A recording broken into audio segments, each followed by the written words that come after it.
ఓం శ్రీ గణేశాయ నమః. శ్రీమాత్రే నమః. శివాయ గురవే నమః. శ్రీకృష్ణ పరబ్రహ్మణే నమః. శ్రీరామాయ నమః. శ్రీ గురుభ్యో నమః. నమః శివాభ్యాం నవయౌవనాభ్యాం పరస్పరాశ్లిష్టవపుర్ధరాభ్యాం నగేంద్రకన్యా వృషకేతనాభ్యాం నమో నమ శంకర పార్వతీభ్యాం. హర హర మహాదేవ శంభో శంకర. మోహనవాణి ఛానల్ ద్వారా ఈ పరమ పవిత్రమైన కార్తీక మాసంలో ఈ వీడియోని వీక్షిస్తూ ఉన్నటువంటి భక్తామ తల్లులకు తండ్రులకు ముందుగా నా యొక్క నమస్సుమాంజలి. ఈ రోజున కార్తీక మాసంలో శివాలయాలలో ధ్వజస్తంభం పైన ఆకాశ దీపాన్ని ఎందుకని వెలిగిస్తారు? ఈ విషయాన్ని ఈ రోజున తెలుసుకునే ప్రయత్నం చేద్దాం. అక్టోబర్ 22వ తేదీ కార్తీక మాసం మొదలైంది. ఈపాటికే మన భక్తులందరూ కూడా తెల్లవారుజామున బ్రాహ్మీ ముహూర్త కాలంలో స్నానం చేస్తూ ఉండి ఉంటారు. కార్తీక మాసంలో మనం చెప్పుకున్నట్లుగా స్నానం, దానం, దీపారాధన, అలాగే వనభోజనాలు, ఇటువంటివన్నీ చాలా ముఖ్యమైనవి. కార్తీక మాసం మొదటి రోజు నుంచి ప్రతి శివాలయంలో కూడా ధ్వజస్తంభానికి ఒక తాడు కట్టి ఆ తాడుకి చిల్లులు ఉన్నటువంటి ఒక గుండ్రటి గ్లోబ్ ఆకారంలో ఉండేటటువంటి ఒక ఇత్తడి పాత్ర కానీ తయారు చేసి ఉంచుతారు గుళ్ళల్లో.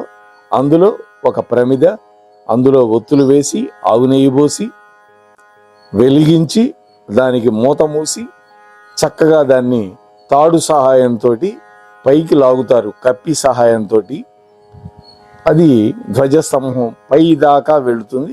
ఆ తర్వాత దాన్ని కట్టేస్తారు ఆ స్తంభానికి. అది అక్కడే వేలాడుతూ ఉంటుంది. ప్రతి శివాలయంలో మనం చూడవచ్చు.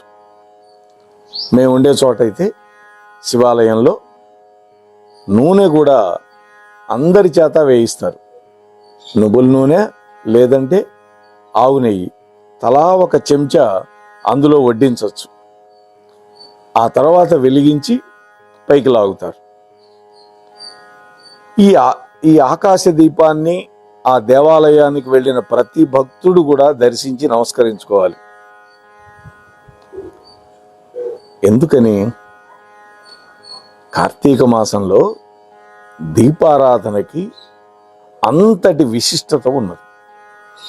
దీపం అనేది అజ్ఞానాన్ని పోగొట్టి జ్ఞానాన్ని కలిగించేటటువంటి ఒకానొక ప్రక్రియ.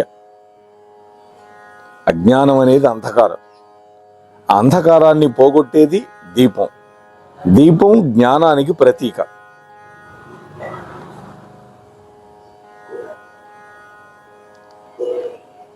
ఈ సంవత్సరం కార్తీక మాసం 22వ తేదీ ప్రారంభమైంది. నవంబర్ 20వ తేదీ వరకు కార్తీక మాసం ఉంటుంది. కార్తీక పౌర్ణమి నవంబర్ 5వ తేదీ వచ్చింది.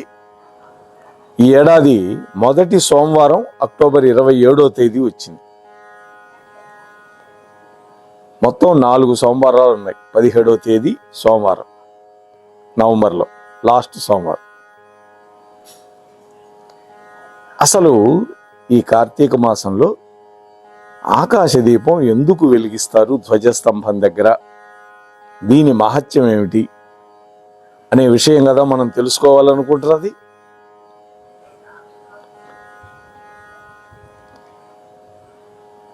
మొట్టమొదట దాంట్లో ప్రయోజనం ఏంటంటే, ఈ ఆకాశ దీపం పితృదేవతలకి మార్గం చూపిస్తుంది భూలోకానికి రావటానికి.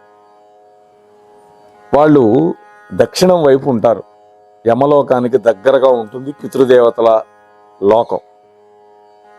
ఆ పితృదేవతల లోకం నుంచి భూలోకంలో ఉండేటటువంటి తమ సంతతి వాళ్ళని ఈ దీపం వెలిగిస్తే దీని వెలుగులో భూలోకానికి వస్తారనమాట. అంటే మన పితృదేవతలకి దారి చూపించటం కోసం ఈ విధంగా కార్తీక మాసంలో ఆకాశ దీపాన్ని మనం వెలిగిస్తాం. ఈ విషయం స్కాంద పురాణాంతర్గతమైనటువంటి కార్తీక పురాణంలో చెప్పారు. ఈ దీపాన్ని చూసి పితృదేవతలను స్మరించుకుంటే మనకి వంశాభివృద్ధి కలుగుతుంది. అలాగే ఆకాశ దీపం యొక్క కాంతిలో ఉన్నటువంటి మనం నివసించే ప్రాంతాన్ని అంతా కూడా ఆ శివయ్య పార్వతీ సహితుడై చల్లగా కాపాడతాడని కూడా నమ్ముతారు. కొంతమంది ఇళ్లల్లో కూడా ఆకాశ దీపాన్ని వెలిగిస్తారు. అంటే తమ డాబాలైతే అక్కడి నుంచి ఒక తాడు వేలాడదీసి దానికి దీపం కడతారు. అలాగే ఒక కర్ర కట్టి ఆ కర్రకి పైన ఈ దీపాన్ని తగిలిస్తారు. అంటే పితృదేవతలకి దారి కనిపించాలి అనేటువంటి ఉద్దేశంతో ఇళ్లల్లో కూడా కార్తీక మాసంలో ఆకాశ దీపాన్ని కడతాం అన్నమాట. అంటే పితృదేవతలు ఆకాశ మార్గంలో తమ యొక్క లోకాలకు ప్రయాణం చేస్తూ ఉంటారు. ముఖ్యంగా భూలోకానికి వస్తారు. అందుకని కార్తీక మాసంలో వాళ్ళకి దారి సరిగ్గా కనిపించటానికి దేవాలయాలతో పాటుగా మన ఇళ్లల్లో కూడా ఎత్తుగా ఆకాశ దీపాన్ని ఏర్పాటు చేస్తాం. ఈ దీపం శివకేశవుల యొక్క తేజస్సుని యావత్ జగత్తుకి అందిస్తుంది అని నమ్ముతాం. శివకేశవులు శక్తితోటి ఆకాశ దీపం ధ్వజస్తంభం పైనుంచి మొత్తం భూమంతటికి వెలుతురుని అందిస్తుందని, తద్వారా అజ్ఞానం అనేటువంటి అంధకారం తొలగిపోతుంది అని మన శాస్త్రాలు చెబుతున్నాయి. ఆకాశ దీపాన్ని వెలిగించేటప్పుడు లేదా ఎవరైనా వెలిగించి పైకి లేపిన తర్వాత చూసి నమస్కరించుకునేటప్పుడు ఈ మంత్రాన్ని కూడా ఒక్కసారి జపించండి. దామోదరం ఆవాహయామి, త్రయంబకం ఆవాహయామి. అంటే మనం వెలిగించేటటువంటి దీపంలోకి దామోదరుడు అంటే దామాన్ని ఉదరానికి బంధించి వాళ్ళ అమ్మ రోలు కట్టేసింది కదా కృష్ణ పరమాత్మని, ఆయన దామోదరుడు. అంటే సమస్త భువనములు అన్నీ కూడా తన ఉదరమునందు ధరించినటువంటి వాడు దామోదరుడు. అందుకని ఆ దామోదరుణ్ణి ఆవాహనం చేస్తున్నాం ఆకాశ దీపంలోకి. అలాగే త్రయంబకం అంటే 3 కళ్ళు కలిగిన వాడు. అంబకము అంటే కన్ను. త్రయంబకం అంటే 3 కళ్ళ కలిగిన వాడు సాంబ సదాశివుడు. ఆయనను కూడా ఆవాహనం చేస్తాం. అలా ఆవాహనం చేసి ఆ దీపాన్ని మనం గనక దర్శించుకుంటే మనకి పితృదేవతల యొక్క అనుగ్రహం కలుగుతుంది అని ఈ సందర్భంగా మన యొక్క పురాణాలు శాస్త్రాలు ఘోషిస్తూ ఉన్నాయి. అయితే ప్రతినిత్యం ఆకాశ దీపాన్ని దర్శించటానికి మనం వెళ్ళలేకపోయినా కనీసం కార్తీక పున్నమి రోజైనా సరే తప్పకుండా శివాలయానికి వెళ్ళాలి.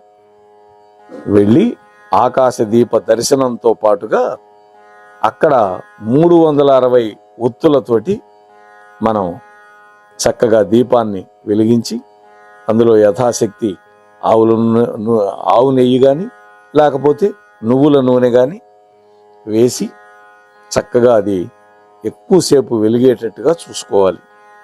ఇది కూడా మనం కార్తీక పౌర్ణమి రోజు సాయంకాలం పూట ముఖ్యంగా ప్రదోష సమయంలో శివాలయానికి వెళ్ళి అక్కడ జరిగేటటువంటి అభిషేకాన్ని కానీ పూజను కానీ కళ్ళారా దర్శించుకొని ఆకాశ దీపాన్ని కూడా దర్శించుకొని ఈ విధంగా మనం ప్రయోజనాన్ని పొందే ప్రయత్నం చేద్దాం.